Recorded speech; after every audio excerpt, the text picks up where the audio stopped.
Hi అండి అందరికీ welcome to my channel. ఈరోజు ఈ వీడియోలో నేను ఇంకొన్ని మనీ సేవింగ్ టిప్స్ గురించి చెప్పబోతున్నాను. వీడియోని ఎండ్ వరకు చూడండి, అప్పుడే అర్థమవుతుంది. మీరు సోది అనేసి స్కిప్ చేసుకుంటూ వెళ్తే మీకు అర్థం అవ్వదు. ప్రతిదీ మీకు క్లియర్గా అర్థం అవ్వాలి అంటే కొంచెం క్లియర్గా అర్థమయ్యేటట్టు చెప్తేనే మీరు అర్థం చేసుకోగలరు. షార్ట్కట్స్లో చెప్పాలంటే చకచకా చెప్పేయచ్చు, కానీ అర్థం అవ్వదు. సో వీడియో కొంచెం లాగ్ అంటే ఏముండదు. క్లియర్గా అర్థం అవ్వడానికి నేను నిదానంగా నెమ్మదిగా చెప్తున్నాను. సో ఆ టిప్స్ ఏంటివి అనేది ఈ వీడియోలో చూద్దాము. చాలా మనీ సేవింగ్ టిప్స్ నేను చెప్పాను. ఎవరికి ఏ మనీ సేవింగ్ టిప్ ఈజీ అవుతుందో అదే మీరు ఫాలో అవ్వండి. నేను మనీ అనేది ఇలా సేవింగ్ చేస్తూ ఉంటాను. చిల్లర్లు కూడా మనం సేవ్ చేయాలి, చాలా యూజ్ అవుతుంది.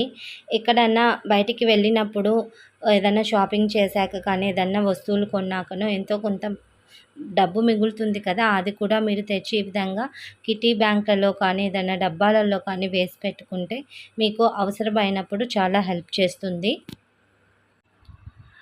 మనీ సేవ్ చేయాలంటే ముఖ్యంగా ఆడవాళ్ళు చేయాల్సింది ఇదే. అవి ఏంటిది అంటే ఫస్ట్ టిప్ ఏంటంటే అధిక ఖర్చులు పెట్టడం తగ్గించుకోవాలి. కొంతమంది తెలియకుండా చాలా వేస్ట్ ఖర్చులు అనేది పెడుతూ ఉంటారు.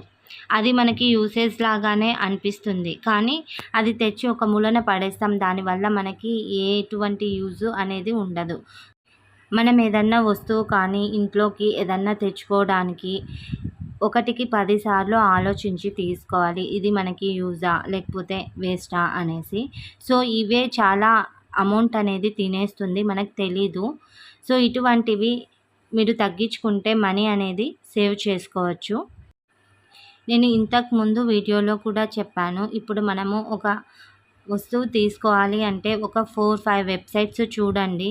అందులో రేటు, బ్రాండెడ్ అన్నీ చూసి సేమ్ అదే రేటుకి తక్కువ కూడా ఉంటుంది. కాకపోతే బద్ధకము, ఎవరు చూస్తారు ఏంటిది అనేసి నెగ్లెక్ట్ చేసేస్తారు. ఏదో మనకు కావాల్సిన వస్తువు అయితే వచ్చింది కదా అనేసి తీసేసుకుంటారు, ఆన్లైన్లలో కానీ ఎందులో అయినా సరే. సో ఇటువంటి అనవసరమైన ఖర్చులు, అధిక ఖర్చులు అనేవి తగ్గించుకుంటే మనీ అనేది సేవ్ చేసుకోవచ్చు. నెక్స్ట్ టిప్ ఏంటంటే అనవసరంగా వస్తువులను కొనడం ఆపాలి. నెక్స్ట్ వచ్చి అనవసరమైన వస్తువులను కొంటూ ఉంటాము. సో ఇటువంటి దానివల్ల కూడా మనము మనీ అనేది తగ్గించుకోవచ్చు. నెక్స్ట్ వచ్చి లగ్జరీ థింగ్స్ని ఎక్కువగా బై చేయడం ఆపేయాలి. లగ్జరీ థింగ్స్ అంటే ఇంట్లోకి ఏదన్నా సోఫా సెట్ కానీ లేకపోతే ఏదన్నా తీసుకోవాలనుకుంటాము, ఫ్రిడ్జ్ కానీ వాషింగ్ మిషన్ కానీ ఏసీ కానీ అలా ఏదైతే ఇంపార్టెంట్ అవుతుందో మనము తెలుస్తుంది కదా ఇంపార్టెంట్ అనేది. సో అది మాత్రమే తీసుకోవాలి. అటువంటి వాటిలలో లగ్జరీ అనేది పోకుండా ఆ వస్తువు మనకి తక్కువ బడ్జెట్లోనే యూజ్ అవుతుందా లేదా అటువంటివి చూసుకోవాలి. సో ఈ లగ్జరీ థింగ్స్ అనేవి తగ్గించుకోవడం వల్ల మనము మనీ అనేది సేవ్ చేసుకోవచ్చు. నెక్స్ట్ వచ్చి విచ్చలవిడిగా అప్పులను స్టాప్ చేయాలి. విచ్చలవిడిగా అప్పులు చేస్తూ ఉంటారు, చిన్న చిన్న దానికి కూడా అప్పు చేస్తూ ఉంటారు. వాళ్ళ నీడ్ అటువంటిది. సో అటువంటివి చాలా తగ్గించుకోవాలి. మనము ప్రజెంట్ మన సిచ్యువేషన్ పోయిందా లేదా అది మాత్రమే మనము చూస్తాము. ఆ ప్రాబ్లం నుంచి ప్రజెంట్ మనం బయటపడ్డామా లేదా అనేది చూస్తాము. తర్వాత మనము నెల నెల ఇంట్రెస్ట్ అనేది ఎంతో కొంత అయితే కట్టాలి కదా. సో ఆ ఇంట్రెస్ట్ వల్ల అది అన్నెసెసరీ ఖర్చు. సో ప్రతి చిన్న చిన్న దానికి మనము అప్పులు అనేది చేసుకోవద్దు. అప్పు చేయడం అనేది మంచిది కాదు, ఏదో ప్రాణం మీదకి వస్తే తప్ప. ఇటువంటివి సేవింగ్స్ చేయడం వల్ల మనకు అప్పు చేయాల్సిన అవసరం కూడా ఉండదు. సో అనవసరమైన అప్పులు ఏమన్నా ఉంటే అవి చాలా వరకు మనము స్టాప్ చేసుకోవాలి. వీటి వల్ల మనము చాలా మనీ అనేది సేవ్ చేసుకోవచ్చు. నెక్స్ట్ వచ్చి అనవసరంగా బట్టలు కొనడం.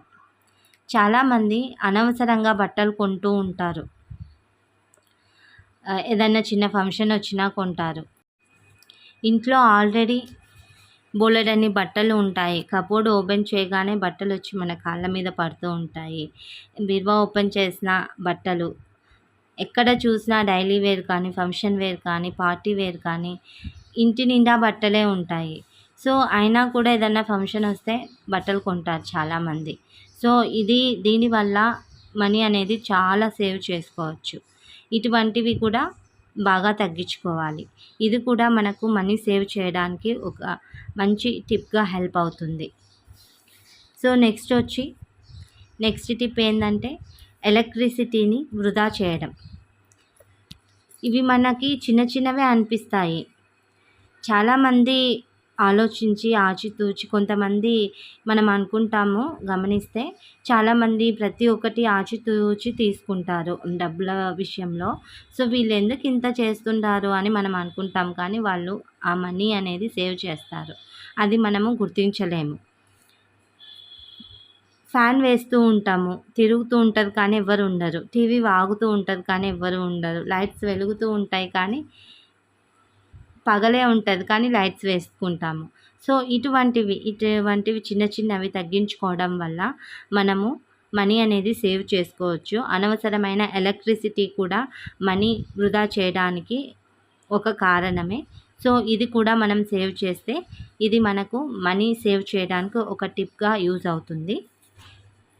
నెక్స్ట్ వచ్చి ఫంక్షన్స్, రెస్టారెంట్స్ అని మనీని వేస్ట్ చేస్తూ ఉంటాము. వేస్ట్ చేయడం అంటే అనవసరంగా బయటికి వెళ్ళి ఫుడ్ తినడము, లేకపోతే ఏదన్నా మనతో పాటు వచ్చే వాళ్ళకి కూడా ఖర్చు పెట్టాలి కదా! మనం ఒకరము ఏదన్నా కావాల్సింది తింటే పక్కన వాళ్ళకి కూడా మనం పెట్టాల్సిందే. సో, మనం ఏదన్నా ఫంక్షన్ చేసుకున్నా, ఏదన్నా పార్టీ చేసుకున్నా, ఇంట్లో చేసుకుంటే, ఇంట్లో ఫుడ్ తింటే అది మనకి హెల్తీ ఉంటుంది. అలాగే మనీ కూడా సేవ్ అవుతుంది. సో, ఏదన్నా ఫంక్షన్స్ కానీ, రెస్టారెంట్స్ కానీ ఇలా వాటికి మనీ వేస్ట్ చేసేవాళ్ళు చాలా తగ్గించుకుంటే ఇది కూడా మనకు మనీ సేవ్ చేసుకోవడానికి బాగా హెల్ప్ అవుతుంది. నెక్స్ట్ టిప్ ఏందంటే బ్యాంక్స్‌లో కానీ, పోస్ట్ ఆఫీస్‌లో కానీ మనీని డిపాజిట్ చేయడం. ఇప్పుడు మనము పైన చెప్పినవన్నీ అందులో నుంచి మనకు కొంత మనీ అనేది సేవ్ చేసుకోవచ్చు. ఆ టిప్స్ పాటిస్తే.